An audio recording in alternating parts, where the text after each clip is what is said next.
자, 오늘 말씀 나누죠. 창세기 31장 1절에서 3절, 32장 22절에서 32절까지의 말씀입니다. 함께 봉독하시죠. 야곱이 들은즉 라반의 아들들의 말이 야곱이 우리 아버지의 소유를 다 빼앗고 우리 아버지의 소유로 인하여 이같이 거부가 되었다 하는지라. 야곱이 라반의 안색을 본즉 자기에게 대하여 전과 같지 아니하더라. 여호와께서 야곱에게 이르시되 내 조상의 땅 내 족속에게로 돌아가라. 내가 너와 함께 있으리라 하신지라. 32장 22절. 밤에 일어나 두 아내와 두 여종과 11 아들을 인도하여 야복 나루를 건널세. 그들을 인도하여 시내를 건네며 그 소유도 건네고 야곱은 홀로 남았더니 어떤 사람이 날이 새도록 야곱과 씨름하다가 그 사람이 자기가 야곱을 이기지 못함을 보고 야곱의 환도뼈를 치매 야곱의 환도뼈가 그 사람과 씨름할 때에 위골되었더라. 그 사람이 가로되 날이 새려 하니 나로 가게 하라. 야곱이 가로되 당신이 내게 축복하지 아니하면 가게 하지 아니하겠나이다. 그 사람이 그에게 이르되 내 이름이 무엇이냐?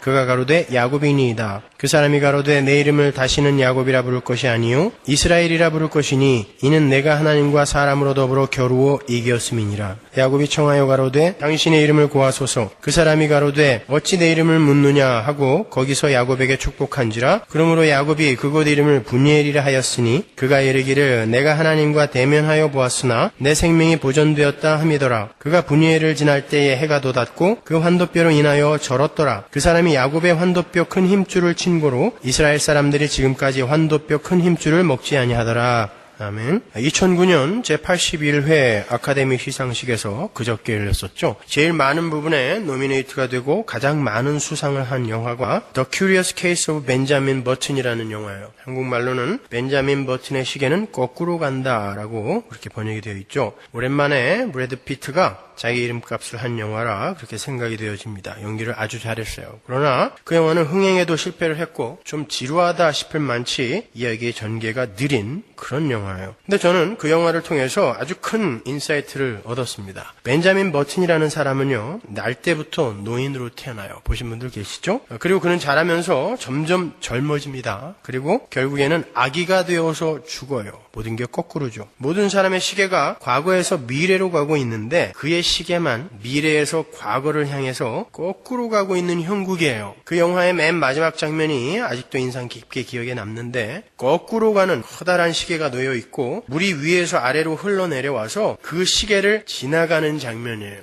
저는 그 영화를 보면서 우리 성도들의 시간관이 바로 저것이다라는 생각을 갖게 되었어요. 사람들은 모두 시간이 과거에서 미래로 흘러간다고 생각하면서 그 불확실한 미래를 향해서 전력 질주를 하고 있어요. 과거에서 미래로 흐르는 시간과 역사는 자기들의 능력과 지혜와 업적으로 채워야 하며 충분히 그렇게 될 수 있다고 생각하는 거예요. 그리고 그러한 자기들의 힘과 지혜와 업적에 의해서 미래는 자기들의 의도대로 창조되는 것이며 자기들의 지혜와 열심과 노력 여하에 따라서 이렇게도 변할 수 있고 저렇게도 변할 수 있다라고 믿는 거예요. 그러니까 그들에게 있어서 그 시간의 주인은 인간이죠. 그 시간의 주권을 인간이 쥐고 있는 거예요. 주도권을. 그러나 성도의 역사관과 시간관은 그것과는 많이 달라요. 성도의 역사관과 시간관은 확정된 미래에서 과거로 흘러내리는 거예요. 그 영화의 끝장면이 시계가 거꾸로 돌아가고 있고 물이 위에서 아래로 흘러내려온 거는 바로 그렇게 성도의 시간관이라는 것, 우리의 시간이라는 건 어떤 확정된 미래에서 우리에게 쏟아져 내려오고 있다는 것을 상징적으로 보여준 것입니다. 전지전능하신 하나님께서 모든 만물의 종국을 이미 확정시켜 놓으셨어요. 맞습니까? 그리고 그 확정된 것들을 인간들에게 쏟아 부으시는 거예요. 인간들은 그것을 시간이라고 감지하게 되는 것이고 그렇게 미래에서 과거로 흘러가는 시간 속에서 하나님께서 이루어 놓으신 것들을 하나하나 확인하며 배워가며 감탄하면서 가는 것이 바로 성도의 인생이며 성도의 시간관인 거예요. 하나님께서 나의 완성을 위해서 나의 미래의 완성을 위해 이런 것들을 허락하셨고 이런 사건들을 허락하셔서 나에게 쏟아 부으시는 것이구나. 그것을 하나하나 감지해가면서 이걸 시간이라고 우리가 인식할 뿐이에요.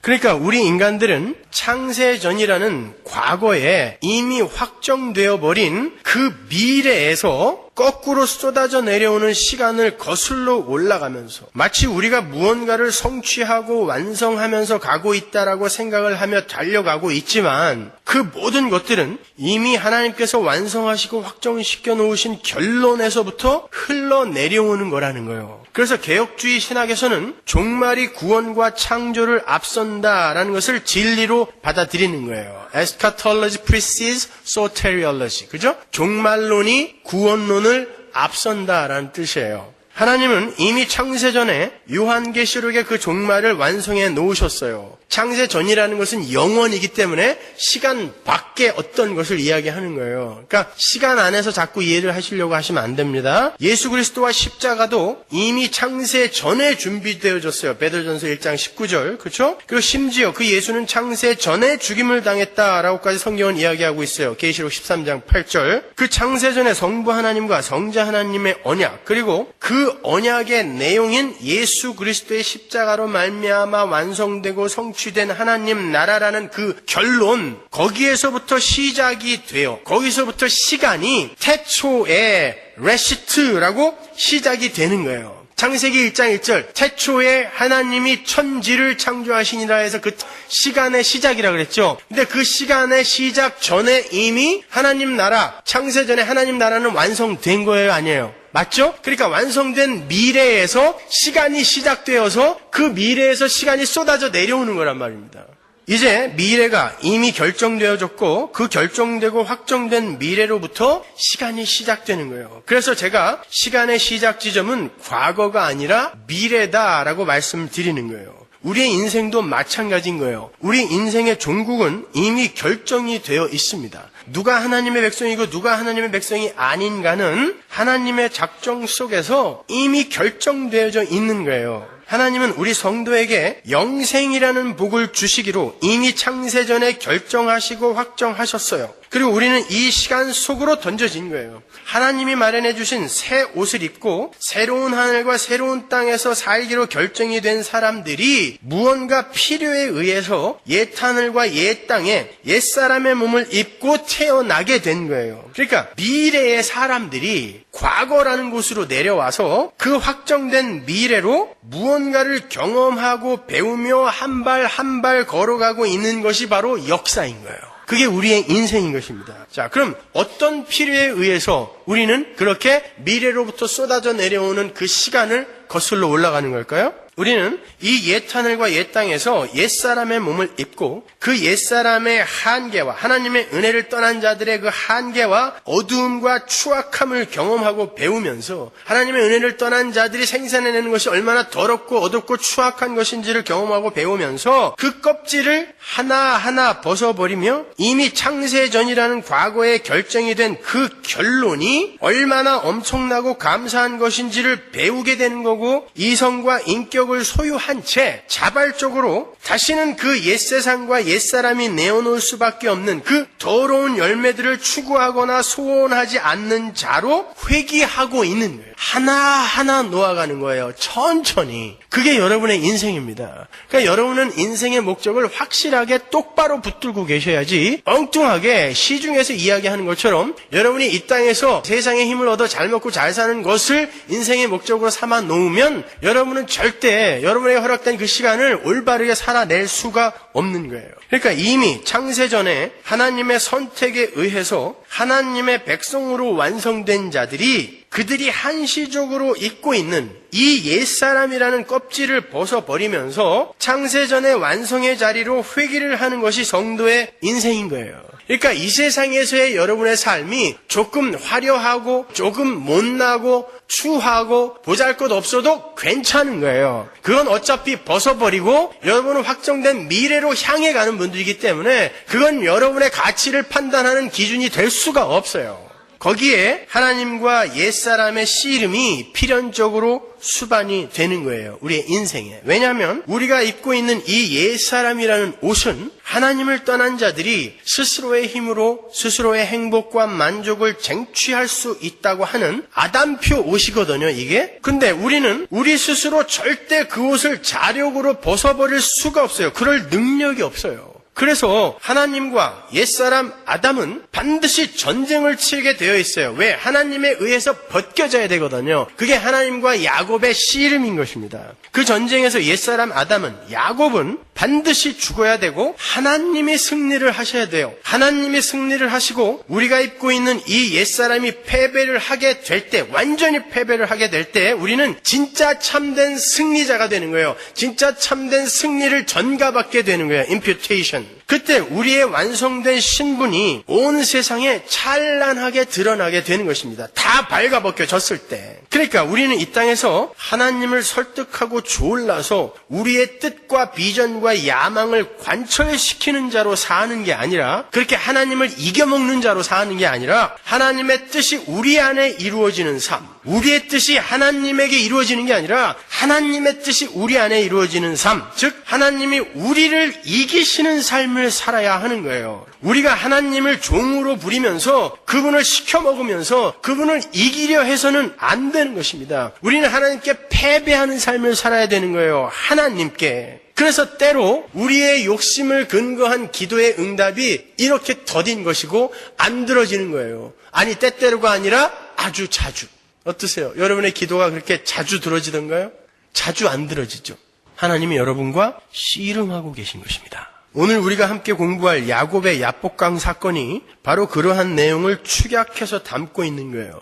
야곱은 어머니 복중에서, 아니 그가 복중에 지어지기도 전인 영혼 속에서 하나님의 택함을 받은 사람이에요. 그는 아직 태어나기도 전에 하나님의 사랑을 받은 자예요. 그는 창세전에 하나님 나라 백성으로 완성된 사람인 것입니다. 그에게는 복받은 자라는 확정된 미래가 있어요. 그리고 그의 인생은 반드시 그 복받은 자의 자리로 수렴되고 완성이 되어져야 돼요. 야곱이 아무리 자기의 꾀와 지혜를 동원하여 날고 기어도 그의 인생은 그리로 수렴되어져 가게 되어 있어요. 그의 시간은 미래에 확정된 시간으로부터 쏟아져 내려오는 것이지 그가 개척하여 가는 시간이 아니기 때문에 그렇습니다. 그것은 필연적인 거예요. 그러한 그가 야곱이라는 옛사람의 옷을 입고 이 세상에 내려와서 하나님과의 씨름을 통과하며 그 옷을 서서히 벗으면서 이스라엘이라는 하나님 나라에서의 그의 진짜 신분을 찾아가는 거예요. 그게 야곱의 인생이고 우리의 인생인 것입니다. 그 전체의 야곱의 삶을 아주 작은 그림으로 축약하여 보여주는 것이 바로 오늘 본문의 야복강 사건인 거예요.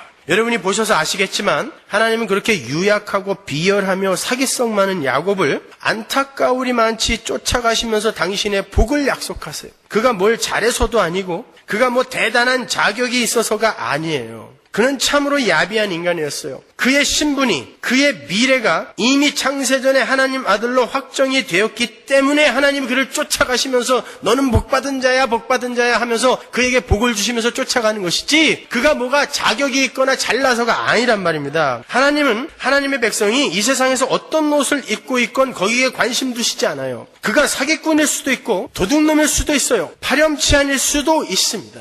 그러나 하나님은 그가 어떤 옷을 입고 있건 간에 결국 그의 옛사람의 옷을 씨름하여 벗겨버린단 말이에요. 그래서 그가 어떤 옷을 입고 있어도 괜찮아요. 그래서 여기에 이렇게 많은 종류의 사람들이 있는 것입니다. 더 좋아 보이는 사람이 있고 도덕적으로 윤리적으로 많은 선한 것들을 내어놓는 사람도 있는가 하면 그렇지 못한 사람도 있고 굉장히 초라한 신분의 사람들도 있는 거예요. 괜찮아요. 어차피 그거는 다 벗겨질 옷입니다, 여러분. 그래서 하나님의 약속의 후손들이 아브라함으로부터 시작하여 하나같이 미련하고 우매하며 유약하고 야비한 모습으로 등장하는 거예요. 하나님께서 그들의 인생에 깊이 간섭하시며 씨름하셔서 그들의 옷을 벗겨버리시고 마침내 당신이 확정해 놓으신 복받은 자들로 회복시켜내는 거예요. 그게 아브라함의 모리아산 아닙니까? 하나님은 야곱이라는 옷을 벗기시기 위해 그를 쫓아다니시면서 그가 복받은 자라는 것을 상기시키시는데요. 야곱은 열심히 자기의 꾀를 이용해서 자기 살궁리를 하죠. 여러분 보셔서 아시잖아요. 그런데 하나님은 계속 쫓아가시면서 내가 너에게 복을 주고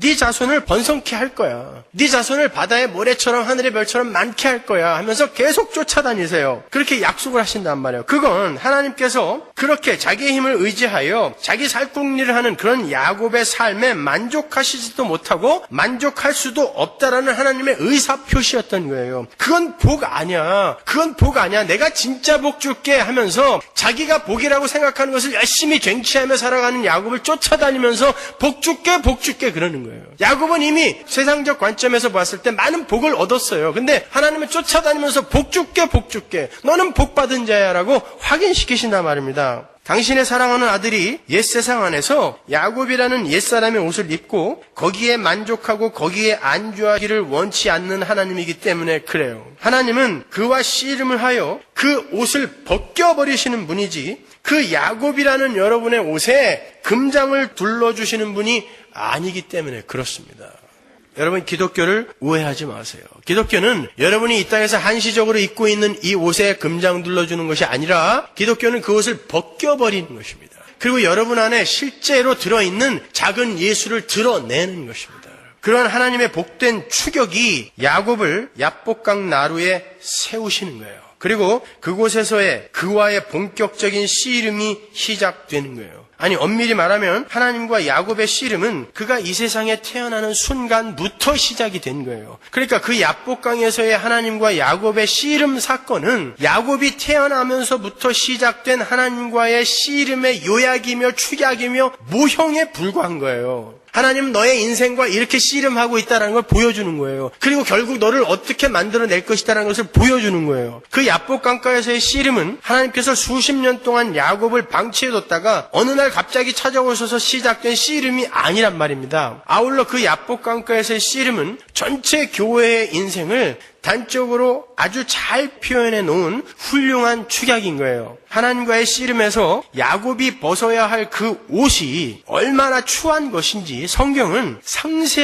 아주 상세하게 기록을 하고 있어요. 야곱은 형으로부터 유산 상속권을 빼앗기 위해서 형의 배고픔을 이용하여 장자권을 사죠. 심지어 장자에게 주어지는 아버지의 축복을 도취하기 위해서 염소 새끼 가죽을 뒤집어 쓰고 아버지를 속이기도 해요. 베델에서 나타나는 하나님과 흥정을 합니다. 자기를 도와주면 섭섭지 않게 보답하겠다는 약속을 해요. 결국 외삼촌 집으로 쫓겨간 야곱은 그곳에서도 여전히 자기의 꾀만을 의지해서 온갖 권모술수와 임기응변을 발휘하여 많은 재산을 모아요. 그런데 그러한 외삼촌이 자기를 시기하고 질투해서 안색이 안 좋다라는 것을 간파하게 되자 그 재산을 지키기 위해서, 소유를 지키기 위해서 외삼촌을 떠날 계획을 세워요. 외삼촌이 양털을 깎으러 나가자 야곱은 자기의 가축들과 식솔들을 모두 챙겨서 황급히 도망을 칩니다. 어찌되었든 도망자인 자신을 거두어 주었고 자기에게 두 딸을 준 장인어른이에요. 여태까지 먹고 살게 해준 장인어른입니다. 근데 인사 한마디 없이 주랭랑을 친 거예요. 왜? 자기 거 안 뺏기겠다고. 그렇게 이기적인 존재입니다. 야곱은요. 당시 목축을 하던 사람들에게 양털을 깎는 일은 1년의 농사를 추수하는 것과 같은 것이었어요. 그래서 몇 날 며칠 계획을 잡고 모든 노비들과 가족들을 다 동원해야 하는 아주 큰 연례 행사였어요. 야곱은 집안이 비인 그 기회를 놓치지 않고 자기 것을 모두 챙겨서 도망을 가버린 거예요. 그 과정에서 야곱이 사랑하는 아내 라헬이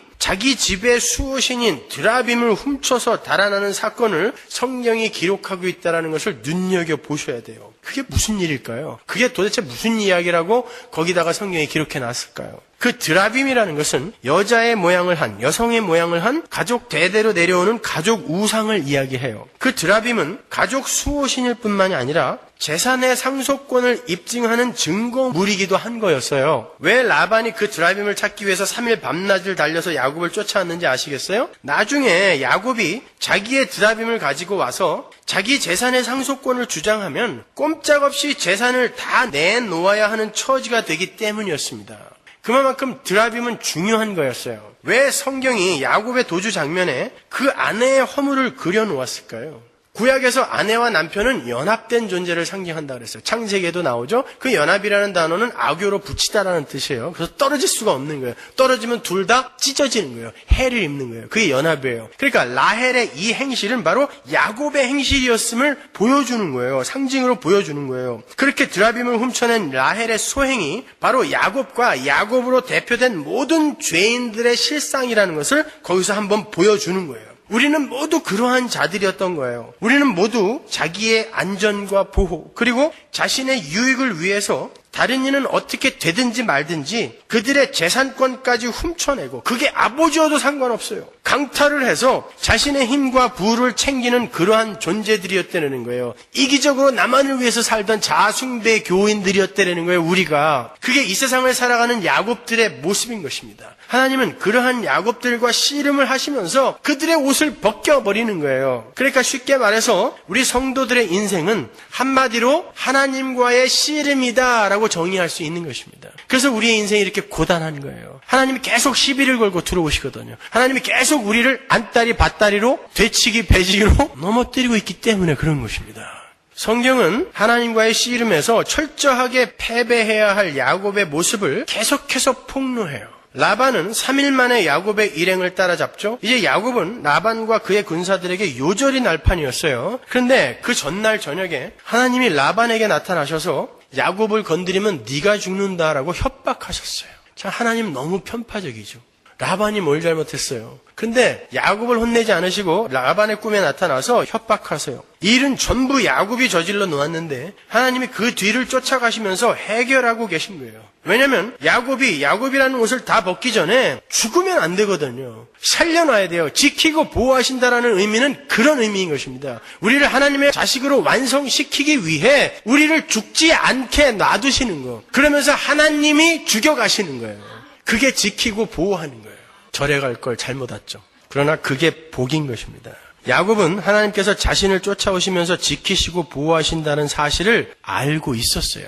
창세기 31장 41절 보세요. 우리 아버지의 하나님, 아브라함의 하나님, 곧 이삭에 경외하는 이가 나와 함께 계시지 아니하였다면 외삼촌께서 이제 나를 공수로 돌려보내셨으리이다마는 하나님이 나의 고난과 내 손의 수고를 감찰하시고 어젯밤에 외삼촌을 책망하셨나이다. 알죠? 그죠? 그런데 이런 걸 아전인수격 해석이라고 하는 거예요. 알긴 아는데 잘못 알고 있는 거예요. 헬라 언어로 보면 이게 얼마나 유치한 언어인지 극명하게 드러나거든요. 지금 야곱이 뭐라고 그러는 거냐면은 하나님이 어저께 외삼촌에게 나타났죠? 나 그거 알고 있어요. 왜 나타났는지 아세요? 하나님이 나의 수고를 보고 그게 기특해서 나타난 거예요. 그러니까 이제 나 쫓아오지 말아요. 또 혼날 거야. 이렇게 유치하게 훈계하고 있는 거예요. 외삼촌한테. 어찌되었든 하나님은 야곱을 지키고 보호하시면서 그를 쫓아가세요. 뿐만 아니라 하나님은 당신께서 베델에서 약속하신 것처럼 항상 야곱과 함께 있으며 그를 떠나지 않고 계시다는 것을 당신의 사자들, 천사들을 보내셔서 직접 보여주시기도 하세요. 엘리사와 게하시, 여호수아가 본 하늘의 불말과 불병거를 직접 그의 육안에 확인시켜 주신단 말입니다. 창세기 32장 1절. 야곱이 그 길을 진행하더니 하나님의 사자들이, 천사들이 그를 만난지라 야곱이 그들을 볼 때에 이르기를 이는 하나님의 군대라 하고 그 땅 이름을 마하나임이라 하였더라. 외삼촌 라반의 손에서 풀려난 야곱이 또다시 넘어야 할 산이 있었죠. 어떤 산이에요? 진짜 큰 산, 형 에서라는 산이었어요. 하나님은 내가 너를 앞서가면서 너를 지키고 있으니까 너는 그것도 걱정하지 말라라는 의미에서 당신의 군대, 하늘 군대를 야곱에게 직접 보여주신 거예요. 거기서 쓰인 만나다, 파가라는 단어는 환상이나 꿈으로 본 것이 아니라 직접 눈으로 보고 만난 것을 말하는 단어예요. 그러니까 하나님은 당신의 사자들을 직접 야곱에게 보여주셨던 거예요. 걱정하지 마. 내가 지키고 있어. 내가 너를 포위하고 있어. 누가 너를 해치겠어. 너 야곱이 이스라엘로 바뀌기 전에 야곱이라는 옷을 입은 우리 교회가 진짜 참교회로 바뀌기 전에 너희는 못 죽어 라는 뜻이에요. 여러분은 죽어도 못 죽어요. 죽고 싶어도 못 죽어요. 내가 앞서가면서 싸우고 있으니까 내 약속을 믿고 걱정 말고 나를 따라오라고 하나님이 천사들을 보여주셨어요. 그런데 자기를 지키고 있는 그러한 하나님의 군대를 보고서도 자기가 먼저 보낸 사신으로부터 에서가 400명의 군사를 데리고 자기를 만나러 온다라는 소식을 듣자마자 야곱이 두려워서 사시나무 떨듯 벌벌벌벌 떨어요. 그리고는 또다시 자기의 꾀를 이용하여 살 궁리를 합니다. 보세요. 그렇게 천사를 보고 난 바로 직후에 야곱이 무슨 일을 하는지 보세요. 창세기 32장 7절. 야곱이 심히 두렵고 답답하여 자기와 함께한 종자와 양과 소와 약대를 두 떼로 나누고 가로되 에서가 와서 한 떼를 치면 남은 한 떼는 피하리라 하고 반이라도 건지자라는 거예요. 하나님이 시키셨을까요? 야곱이 자기 꾀를 사용하여 살 궁리를 내고 있는 거예요. 그는 하나님께서 외삼촌 라반을 협박해서 자신을 구해주신 것을 경험한 사람이에요. 뿐만 아니라 조금 전에 자기를 지키고 있는 천사를 본 사람이에요. 하늘의 불말과 불병거를 직접 눈으로 본 사람입니다. 그럼에도 불구하고 자기의 꾀를 의지하고 있는 거예요. 그게 바로 우리인 것입니다. 우리의 옛사람은 그렇게 벗기 힘든 거예요. 그래서 하나님이 씨름하여 들어오시는 것입니다. 야곱이 그러면서도 기도는 참으로 멋들어지게 합니다. 창세기 32장 9절 이하를 보면 야곱이 기도를 하는데 하나님이 나를 내 고향으로 돌아가게 해준다고 그랬잖아요. 그리고 하나님이 네 씨로 바다에 셀 수 없는 모래와 같이 많게 하리라고 하셨잖아요. 그러니까 하나님 제가 여기서 죽으면 안 되잖아요. 당신이 약속하셨으니까 제가 여기서 죽으면 당신의 약속이 깨지잖아요. 이렇게 하나님의 언약을 들먹이면서 도움을 청해요. 이 뻔뻔스러운 인간이. 근데 여전히 자기의 재산과 자기의 가족들이 그의 주 관심사예요. 그거 지켜달라는 거예요. 하나님의 언약 끌어다가. 그 기도를 마친 후에도 그는 하나님을 전적으로 의뢰하지 않고 여전히 자기의 꾀를 사용해서 살 궁리를 해요. 이게 바로 우리의 모습이에요. 그럴듯하게 기도도 하고 예배도 하고 찬양도 하고 종교행위도 많이 하는데 결국 우리가 추구하고 소원하는 것은 나의 계획이고 나의 야망이며 이 세상에서의 나의 미래에 관한 것들 아닙니까? 거기에 하나님은 그냥 조력자에 불과한 분이에요. 하나님은 바로 그 야곱의 옷을 향해 씨름을 하고 들어오시는 거예요. 전적으로 당신의 계획 안에서 당신의 뜻에 순종하는 자가 되라는 거예요. 그 옷 벗고. 그렇게 죄인들이 입고 있는 옛사람과 싸우시면서 그들을 정복해 가고 계신 하나님의 씨름을 상징하고 있는 야곱의 삶. 다른 말로 우리 교회의 인생에 하나님이 어떻게 개입하고 계신가를 하나의 그림으로 보여주시는 것이 바로 야복강 나루토의 씨름 이야기인 거예요. 혹자들은 이 야복강 나루토의 씨름 이야기를 강청기도의 능력을 설명하는 소재로 사용하기도 하는데 그건 정말 터무니없는 어처구니없는 해석인 거예요. 야곱처럼 끈질기게 하나님께 매달리면 하나님도 그 정성에 감동하셔서 결국에는 그 기도를 들어주시고야 만다라는 거죠. 하나님과 씨름하여 이기라는 거예요. 하나님의 보좌를 흔들어서 하나님이 피곤하고 고단하고 어지러워서 너에게 지게 만들라는 것입니다. 그게 야곱의 씨름의 이야기예요. 호세아서를 보면 그게 왜 터무니없는 해석인지를 정확하게 알 수 있어요. 호세아서 12장 1절 에브라임은 바람을 먹으며 동풍을 따라가서 날마다 거짓과 포악을 더하며 아수르와 계약을 맺고 기름을 애굽에 보내도다. 여호와께서 유다와 쟁변하시고 야곱의 소행대로 벌주시며 그 소위대로 보응하시리라. 야곱은 태에서 그 형의 발 뒤꿈치를 잡았고 또 작년에 하나님과 힘을 겨루되 천사와 힘을 겨루어 이기고 울며 그에게 간구하였으며 하나님은 베델에서 저를 만나셨고 거기서 우리에게 말씀하셨나니 저는 만군의 하나님 여호와시라. 여호와는 그의 기념칭언이라. 그런즉 너의 하나님께로 돌아와서 인애와 공의를 지키며 항상 너의 하나님을 바라볼지니라. 호세아가 지금 야곱의 야복강 나루토의 씨름을 인용하고 있죠. 어떻게 그 이야기를 인용하고 있죠? 열심히 기도하면 하나님이 귀찮아서라도 들어주시니까 죽을 각오로 하나님과 씨름하라고 하나요?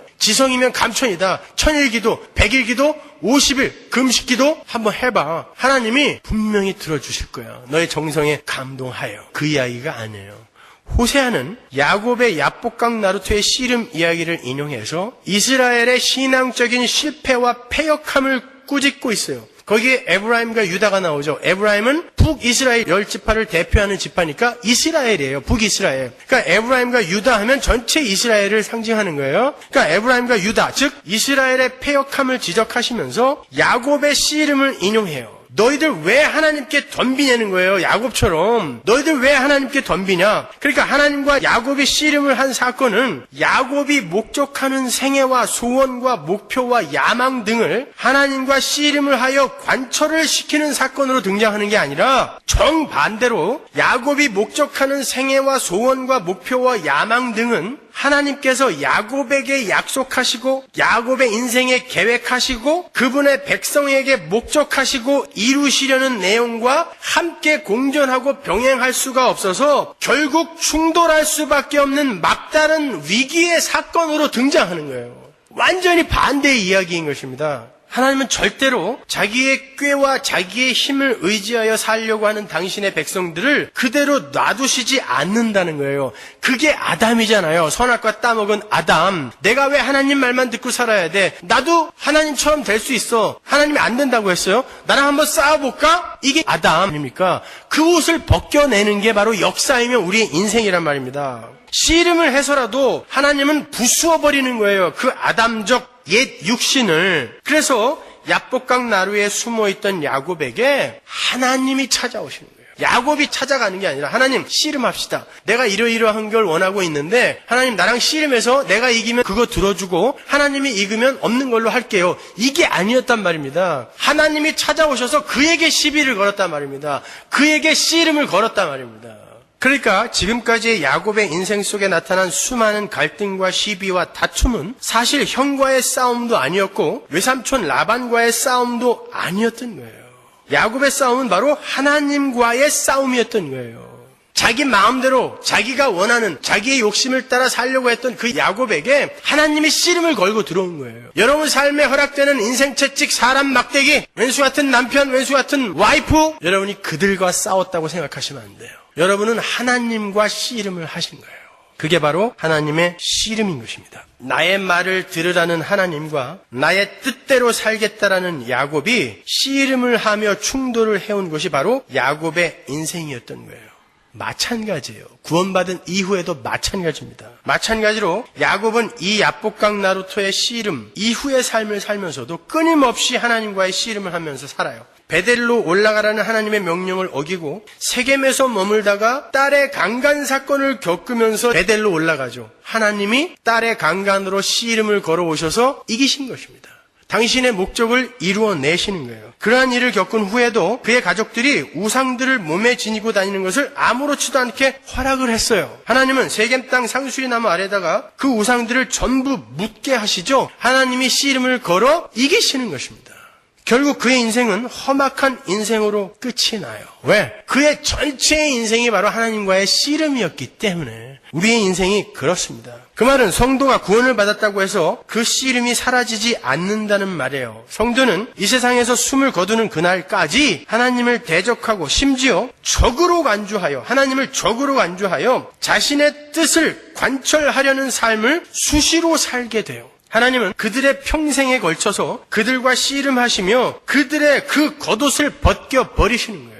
우리의 그 겉옷을 벗겨버리시는 거예요. 그게 신앙생활이에요. 이렇게 성도의 신앙생활은 하나님과의 씨름으로 점철되는 인생인 거예요. 그리고 하나님은 그 씨름에서 기필코 승리를 쟁취하시는 분이신 것입니다. 그게 시간과 역사의 존재 목적이며 이유인 거예요. 그래서 성도의 삶이 고단해요. 그들의 삶 속에서 하나님과의 씨름이 그치지가 않기 때문에 피곤하고 고단하고 고통스럽고 힘이 든 것입니다. 그러나 그게 바로 복받은 자의 삶인 거예요.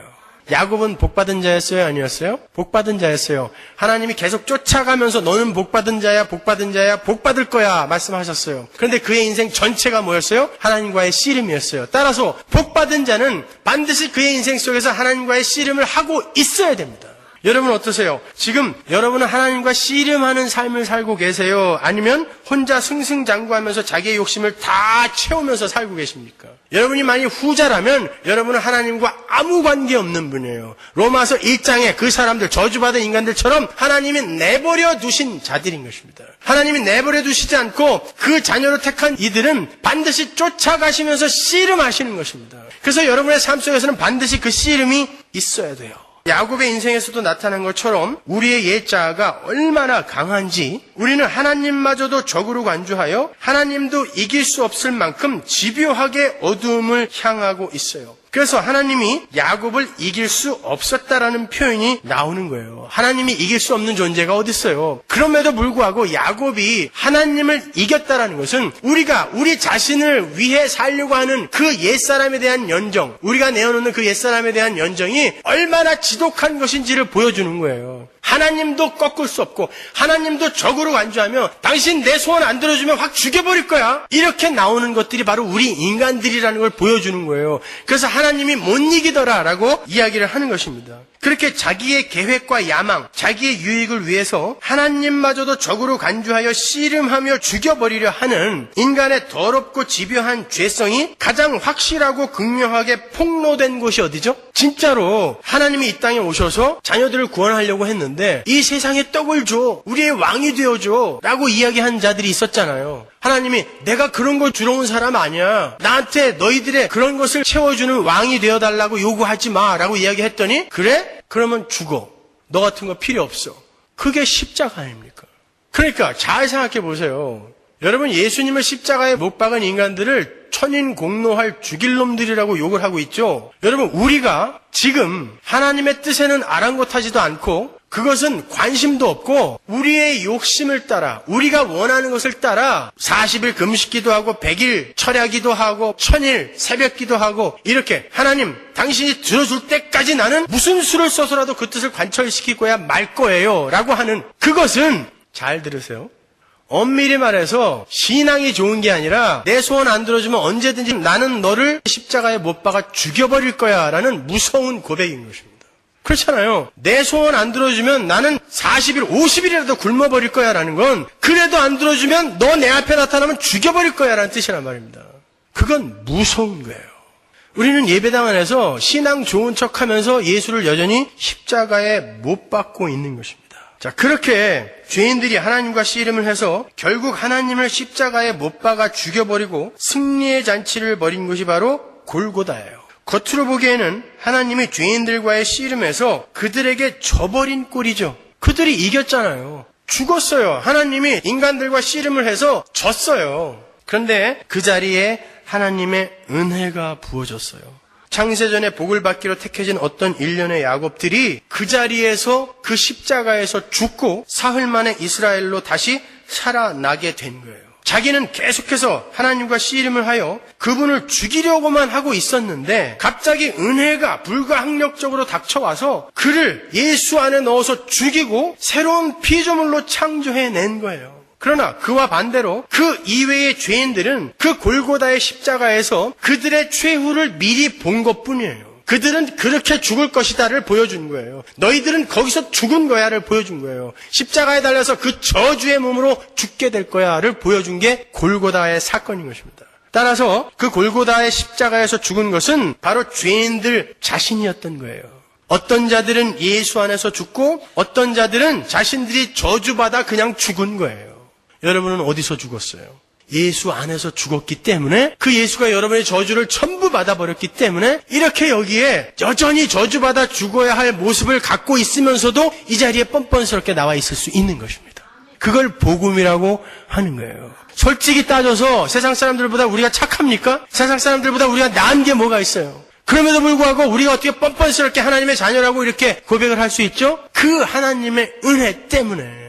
그렇게 하나님마저도 이기려 하는 인간들의 이기심과 탐욕과 자아 숭배를 자기 아들의 품에 넣어 죽이시는 사건을 오늘 본문은 야곱의 환도뼈가 위골되는 것으로 표현을 하는 거예요. 하나님마저도 이겨서 자신의 유익을 챙기려 했던 야곱의 추악한 고집이 하나님에 의해 꺾여버리는 거예요. 계속 야곱이 하나님을 이기려고 하니까 하나님이 죽여버리는 것입니다. 당시 히브리 사람들에게 있어서 환도뼈라는 건 전인, 전 존재를 상징하는 거라 그랬어요. 그래서 환도뼈가 위골됐다는 것은 죽은 거예요. 죄인으로서의 야곱의 전 존재가 하나님 앞에서 죽는 거예요. 그런데 야곱이 죽지 않고 그를 품어안은 하나님이신 예수 그리스도가 죽은 거예요. 그리고 그가 이스라엘로 살아나는 것입니다. 예수의 생애가 야곱의 생애에서 그대로 재현되고 있는 거예요. 하나님은 그의 환도뼈를 치시기 전에 그의 이름을 물으시죠. 야곱이 이름을 댑니다. 야곱이에요. 야곱이라는 이름의 의미가 뭐예요? 속이는 자, 강도예요. 하나님은 그를 이스라엘로 살려내시기 전에 그의 실체를 폭로시키는 거예요. 우리가 지난 수요일에 공부한 나사로의 사건에서는 어떻게 폭로가 됐죠? 예수님이 그냥 나사로야 나와라 하면 되는데 굳이 무덤문을 열으라고 그래요. 썩은 내가 풀풀 나는 그 시체를 확인하는 거예요. 냄새까지 맡으시는 거예요. 왜? 너희들의 존재가 바로 저런 존재였다라는 것을 보여주는 것입니다.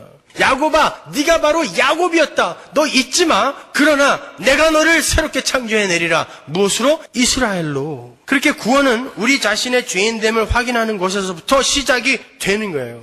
그러니까 우리는 무엇도 자랑할 수가 없어요. 그리고 그렇게 불가능하고 추악하며 아무것도 아닌 자로서 하나님 앞에 겸손히 서서 그분의 말씀에 순종하고 그분만을 의지하고 의뢰하며 살기로 하는 자들이 바로 성도들인 거예요. 여러분의 삶 속에서 자꾸 여러분의 죄인됨이 폭로되잖아요. 그러면 여러분은 여러분을 의지할 수가 없어요. 이런 것을 어떻게 더 이상 의지하면서 살까? 도저히 의지할 수 없어. 그때 여러분이 의지할 어떤 존재가 필요하단 말입니다. 그게 누구예요? 하나님. 그 하나님을 의지하며 하나님 제 힘으로는 제 꾀로는 절대 행복에 도달할 수 없고 만족에 도달할 수 없으니까 하나님 저를 좀 끌고 가주세요. 저는 하나님 절대 의존적 존재예요. 그게 야곱이 절뚝발이로 평생을 산 이야기인 것입니다.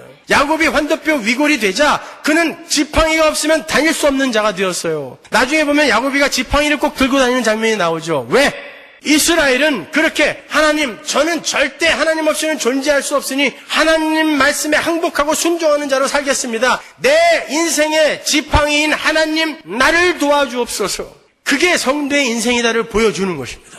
그래서 야곱의 이름이 이스라엘로 바뀐 거예요.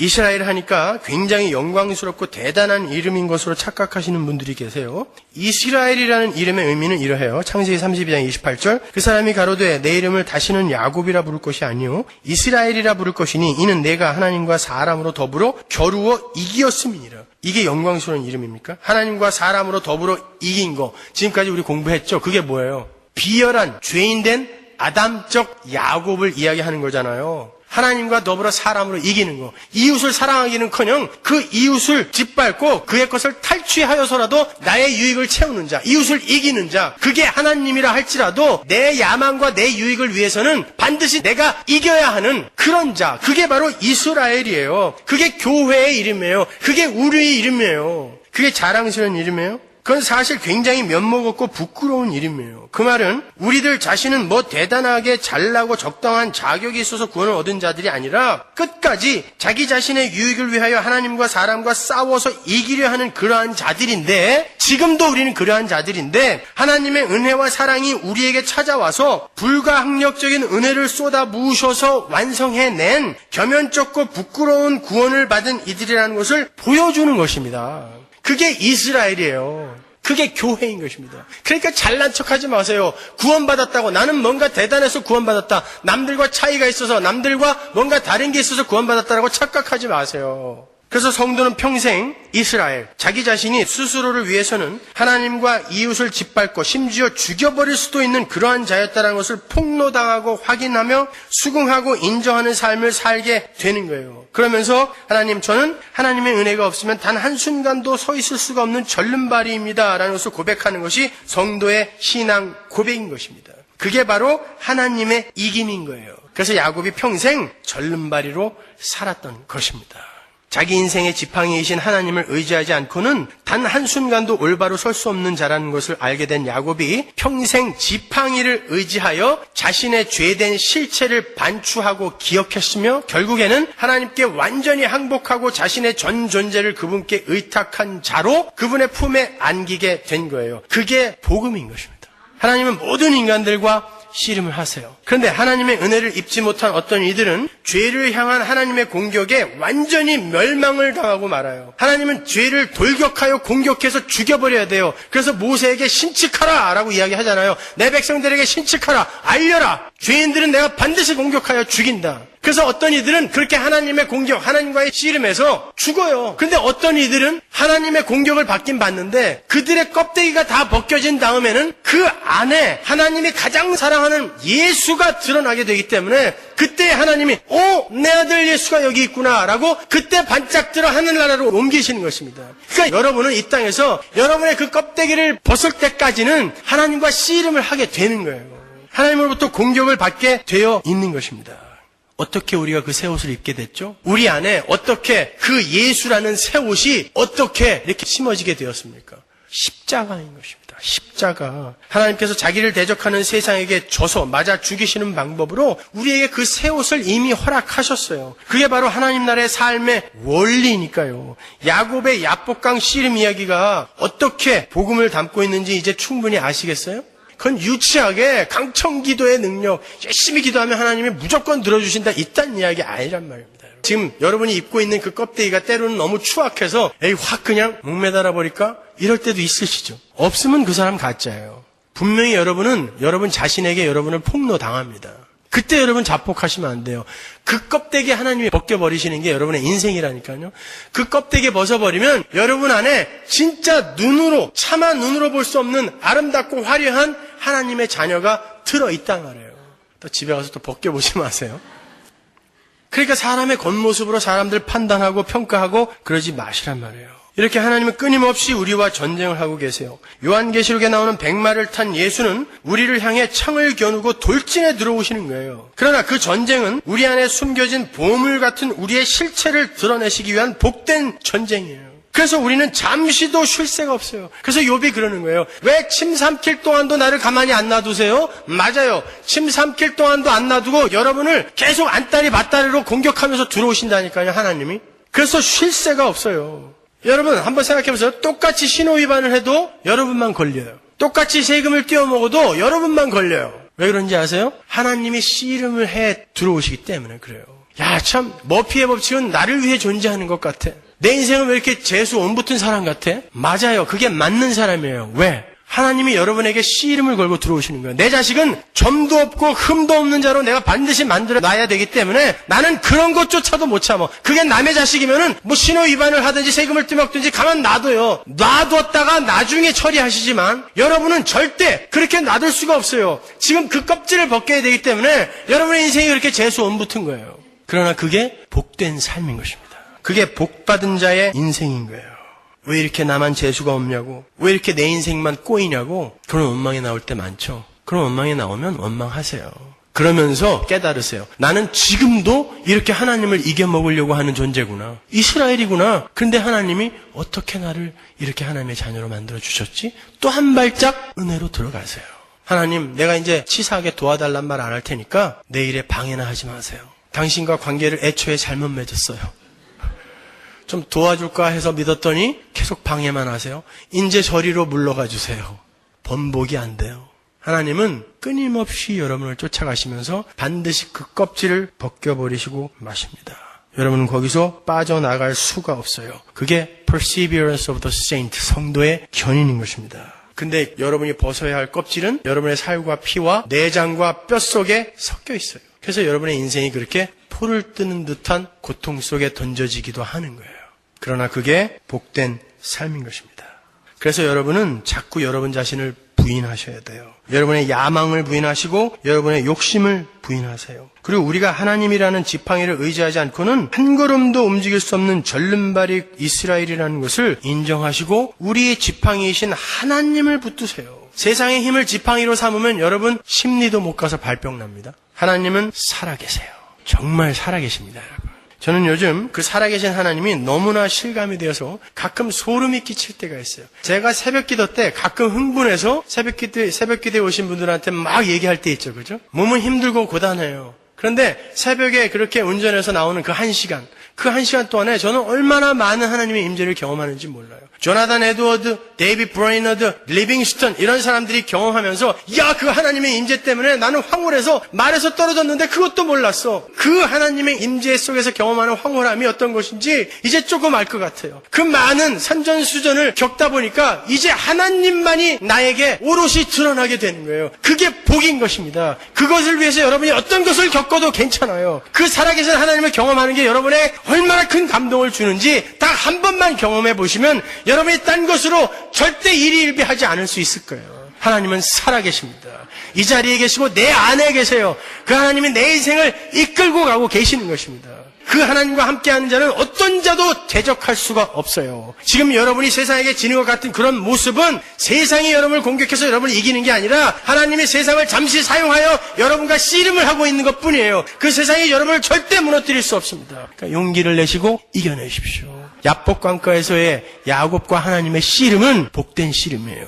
그 씨름이 여러분의 인생 속에서 계속 나타날 것입니다. 그때 당황하지 마시고 기뻐하십시오. 기도하겠습니다.